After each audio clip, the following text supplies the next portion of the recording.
बहुत बहुत स्वागत है सभी लोगों को। एस्ट्रोलॉजर राहुल शर्मा आप सभी लोगों का एक बार फिर से स्वागत है। आज हम डिस्कस करेंगे कि जो भूत प्रेत होते हैं वो किस थ्योरी से किसको अपना शिकार बनाते हैं, अटैक करते हैं। बेसिकली ये पूरे का पूरा जो वीडियो है इज बेस्ड ऑन भूत प्रेत किस व्यक्ति को, किस आत्मा को सबसे जल्दी शिकार बनाते हैं और वो उनका जो टेस्ट ऑफ इंटरेस्ट होता है वो किस सोल के प्रति होता है। ये बड़ी जिज्ञासा होती है लोगों के मन में कि कौन सी प्रकार की जो आत्माएं होती हैं, मतलब जो शरीर के अंदर आत्माएं होती हैं, जो ह्यूमंस होते हैं, कौन से व्यक्ति को सबसे ज्यादा भूत प्रेत इफेक्ट करते हैं और उसके पीछे क्या थ्योरी काम करती है। आप बेसिकली समझ लीजिए, हम लोगों का जो शरीर होता है वो पंच महाभूतों से मिलकर बना होता है और ये पंच महाभूत भूतों के पास मिसिंग होते हैं। ठीक है, आप जल तत्व को देख सकते हैं, आकाश तत्व को, वायु तत्व को, अग्नि तत्व को, पृथ्वी तत्व को। ठीक है, तो इन तत्वों की कमी भूत प्रेतों के पास होती है। भूत प्रेत सारे के सारे तत्व लेके नहीं होते। उनके पास आकाश तत्व हो सकता है, आकाश में उड़ते हैं। ठीक है, उनके पास वायु तत्व हो सकता है, वायु से संबंध उनका होता है। लेकिन उनके पास अग्नि तत्व, पृथ्वी तत्व, जल तत्व नहीं पाया जाता। जल तत्व होने के लिए बॉडी का होना जरूरी है ना। हमारी बॉडी के अंदर जैसे हमारा शरीर है, हमारे शरीर पे 70% वाटर है। ठीक है, अब जिसके पास शरीर ही ना हो आत्मा के पास, तो उसके पास वाटर कहाँ से होगा? तो जल तत्व नहीं होता भूत प्रेतों के पास। ठीक है, इसी तरीके से जो अग्नि तत्व होता है, ठीक है, वो भी नहीं होता उनके पास, क्योंकि अग्नि का संबंध हमारे जो पेट में जो भोजन हम करते हैं उससे फायर क्रिएट होती है। तो भूत प्रेतों के पास तो बॉडी होती नहीं है। इसी तरीके से पृथ्वी के ऊपर वो कदम रख नहीं सकते। जो भूत प्रेत होते हैं वो किसी की बॉडी को माध्यम बनाकर उसकी बॉडी पर तो कमांड कर सकते हैं, लेकिन उनकी जो आत्मा होती है भूत प्रेतों की, वो जमीन पर पैर नहीं रख सकती। ठीक है, क्योंकि उनके पास पृथ्वी तत्व नहीं होता। तो इसी तरीके से जो हमारे पंच महाभूत होते हैं, उन पंच महाभूतों की जो थ्योरी होती है वो भूतों पर एप्लीकेबल नहीं होती। भूतों के अंदर ये पंच महाभूत नहीं पाए जाते, इसीलिए भूत प्रेत कहलाते हैं।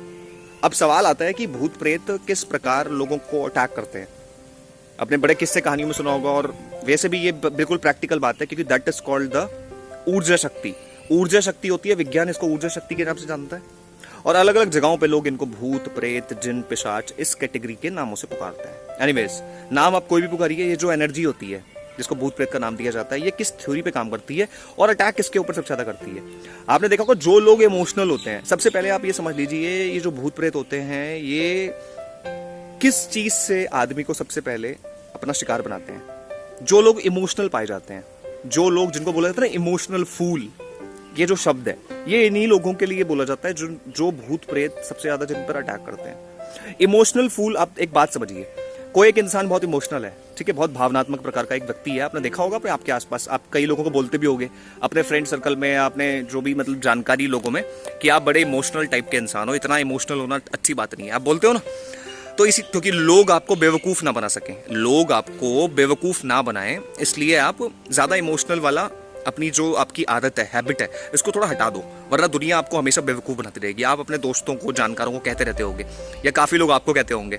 ठीक है, तो ये जो भावनाओं वाली थ्योरी काम करती है, ये हमारे जीवन के अंदर तो हमको परेशान करती है। एक इंसान हद से ज्यादा अगर भावनात्मक होता है तो उसको दुनिया में बहुत परेशानियां, लोग उससे अपने काम निकलवाते हैं, लोग उसको मिसयूज करते हैं। तो एक बात समझिए, जब उसको हम आम जिंदगी के अंदर उसको परेशानी भुगतनी पड़ती है व्यक्ति को, जो बहुत ज्यादा इमोशनल होता है, तो वो तो दुनिया भी वैसे भी दूसरी है। तो उस दुनिया के अंदर जो सोल्स होती हैं, प्रेत आत्माएं होती हैं, वो सबसे पहले उस व्यक्ति को अपना टारगेट बनाती हैं जो इमोशनल लेवल पे बहुत ज्यादा वीक इंसान होता है, सबसे पहले। और ये मान लीजिए कि ये जो भूत प्रेत जो भी चीजें होती हैं, एनर्जीज होती हैं, ये व्यक्ति के ऊपर सबसे पहले अटैक कहाँ करती हैं? ये व्यक्ति के ऑरा के ऊपर सबसे पहले अटैक करती हैं। मैंने अपने कई वीडियोस के अंदर ऑरा का डिस्क्रिप्शन बताया है आपको। हमारा जो ऑरा होता है वो 1 से 2 फुट के बीच में होता है, और वो हमारा रक्षा कवच होता है। कोई भी चीज हम पर अटैक करती है, अगर सुपर नेचुरल, भूत प्रेत टाइप संबंधी, वो सबसे पहले हमारे ऑरा को अपने वश में करती है। हमारा ऑरा होता है, जैसे मान लीजिए आपके आगे एक पर्दा लगा दिया जाए। अब अगर कोई उस पर्दे को हटा देगा तो वो सीधा आप पर हमला कर सकता है, लेकिन जब तक वो पर्दा रहेगा, वो उसके ऊपर तो हमला कर सकता है, पर्दे के ऊपर, लेकिन आप पे नहीं कर सकता। पर्दा आपकी रक्षा करेगा। That is called the Lakshman rekha. ठीक है, तो हमारा जो ऑरा होता है, एक आदमी का, हर आदमी का एक ऑरा होता है। ऑरा होता है उसका एक रक्षा क्षेत्र। ठीक है, तो वो रक्षा क्षेत्र कितना मजबूत है ये डिपेंड करता है। जो बहुत पूजा पाठ वाले लोग होते हैं, बहुत ध्यान वाले, मेडिटेशंस वाले लोग होते हैं, ठीक है, जो लोग या तो बहुत ज्यादा मंत्रों का उच्चारण करते हैं सुबह से लेकर शाम तक, कोई भी मंत्र पकड़ के, या कोई पूजा पाठ बहुत करते हैं, तो उनका ऑरा ऑटोमेटिकली मजबूत होता जाता है। उस ऑरा को भेदने में, उस ऑरा को बीट करने में भूत प्रेत असफल हो जाते हैं। लेकिन जो लोग इमोशनल होते हैं उनका ऑरा हमेशा कमजोर पाया जाता है, ये भी थ्योरी है। तो उनका जो ऑरा कमजोर पाया जाता है, उस ऑरा को ठीक करने के लिए उनको क्या करना चाहिए? सबसे पहले भूत प्रेत हमेशा जो एनर्जीज होती है वो इंसान को अटैक करती है उसके साइकोलॉजिकल लेवल पे, मनोवैज्ञानिक स्तर पर। जिस इंसान का मनोविज्ञान बहुत कमजोर होगा वो इंसान ऑटोमेटिकली इन चीजों के बहकावे में आता है। आपने देखे बड़े बड़े लोग जो बेवकूफ होते हैं, जो सुसाइड्स करते हैं, तो वो कभी कभी जैसे पता लगता है कि इसके ऊपर कोई हवा का प्रभाव था और इसने पता नहीं इसके दिमाग को क्या हुआ और इसने सुसाइड कर लिया। ऐसी थ्योरीज आपने बहुत सुनी होंगी समाज के अंदर। तो एक्चुअली क्या होता है, सबसे पहले माइंड को कंट्रोल किया जाता है। और किस आदमी के माइंड को कंट्रोल किया जाता है? जो इमोशनल लेवल पे बहुत कमजोर इंसान होता है। इसलिए बोला जाता है मजबूत बने, पॉजिटिव बने, इमोशनल ना बने। ठीक है, पहली बात।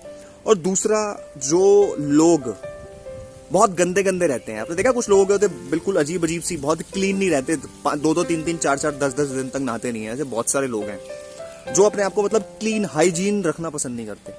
ठीक है, जो लोग अपने आप को हाइजीन रखना बिल्कुल पसंद नहीं करते, तो जो ये नेगेटिव प्रकार की आत्माएं होती हैं, आत्मा भी दो प्रकार की होती है, एक पॉजिटिव होती है जो संतों की आत्माएं होती हैं, एक होती है जो भूत प्रेतों की आत्माएं होती हैं। दोनों में डिफरेंस क्या है? एक आदमी ने अगर अच्छे कर्म किए थे अपने जीते जी, तो वो जब आत्मा के रूप में जाएगा कुछ वर्षों के लिए, ठीक है, तो वो एक सात्विक आत्मा कहलाएगी। और जब वो बुरे कर्म करके मरेगा तो जो उसकी आत्मा होगी वो भूत प्रेत बन जाएगी। ठीक है, तो ये थ्योरी कैसे काम करती है? तो जो भी नेगेटिव प्रकार की आत्माएं होती हैं, जिन्होंने अपने जीते जी बहुत खराब कर्म किए, तो ऑब्वियसली वो मरने के बाद भी अच्छे कर्म कैसे कर लेंगी? कभी कभी किसी को सद्बुद्धि आ जाती है, लेकिन मैक्सिमम केसेस में जिस इंसान ने खराब कर्म किए होते हैं, तो मरने के बाद जब वो प्रेत योनि में जाता है तो वो हमेशा नेगेटिव काम ही करता है। और इसीलिए उसका जो चक्र होता है, जीवन चक्र, वो वहीं अटक के रह जाता है। वो एक न्यू जर्नी की तरफ आगे प्रोसीड नहीं कर पाता प्राकृतिक रूप से। ठीक है, तो वो 10, 20, 50, 100 साल तक वो वहीं भटकता रहता है। अगर 50-100 साल हो जाते हैं तो वो भूत प्रेत की श्रेणी से और ऊपर चला जाता है। फिर वो पिशाचों की श्रेणी में जाता है। फिर वो एंड में जाकर के जो जिन्नात होते हैं, वो कौन सी थ्योरी होती है? वो आत्मा ही तो होते हैं। वो एक जमाने के अंदर कोई व्यक्ति तो होता है। एक बात समझे ना, कोई छोटा प्रेत हो, भूत हो, या कोई बहुत बड़े लेवल का जिन्न हो, किसी की बात कर लो, ब्रह्म राक्षस की बात कर लो, किसी भी फील्ड की जो एनर्जी है वो कैसे काम करती है? आप एक क्लास में पास हुए, 12 महीने पढ़ाई करी, फिर आप अगली क्लास में जाते हो, तो इनमें भी क्लासेस का सेक्शन होता है। जितनी हायर क्वालिटीज, अच्छी या बुरी, उतने हायर लेवल। तो इस तरीके से ये 50 साल एक योनि में रहते हैं, फिर 100 साल एक योनि में रहते हैं। अगर ये अच्छे कर्म नहीं करते तो इनको खराब योनियां मिलती हैं। ताकतवर तो होती हैं नो डाउट, लेकिन बहुत खराब होती हैं, और इसमें भी मोह माया होती है।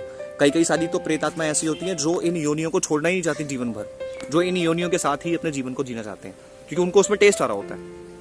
वो लोगों को का शिकार करने में बहुत ज्यादा माहिर होते हैं। तो इस तरीके से जो लोग बहुत इमोशनल लेवल पे होते हैं, दूसरे जो लोग अपनी बॉडी को बिल्कुल भी ज्यादा केयर नहीं करते, जो हाइजीनिक नहीं होते, उन लोगों के साथ में ये एनर्जीज कनेक्ट होती हैं।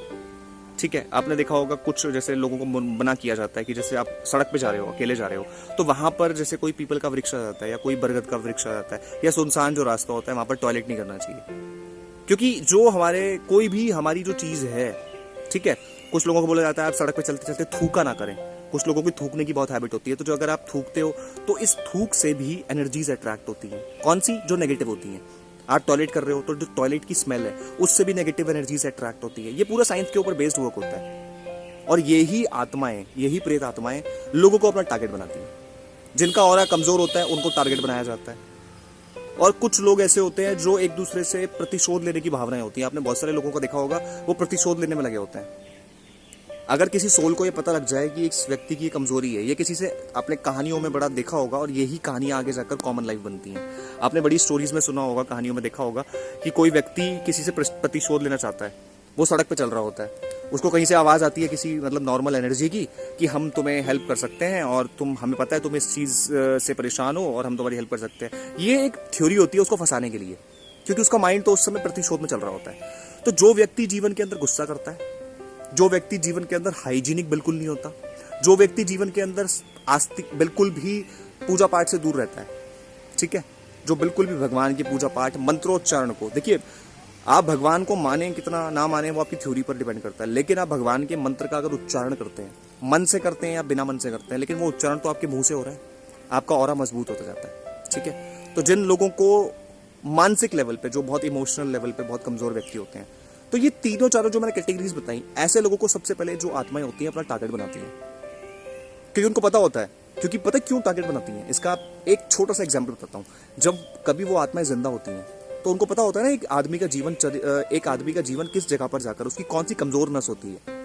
अगर आपका कोई दोस्त है तो आपको पता होगा अपने दोस्त की कमजोर नस कौन सी होती है, ठीक है। तो कभी ना कभी तो वो भी इंसान थे जो भूत प्रेत आ जाए, तो वो एक ह्यूमन की कमजोरियों को पहचानते हैं। तो ये 3-4 टाइप्स की जो कमजोरियां होती हैं, इसको टारगेट करके वो अपने लक्ष्य को करते हैं। इसीलिए बोला जाता है कि हमेशा जो भी भगवान का पूजन करो, भगवान की चीज़ों को सुनो।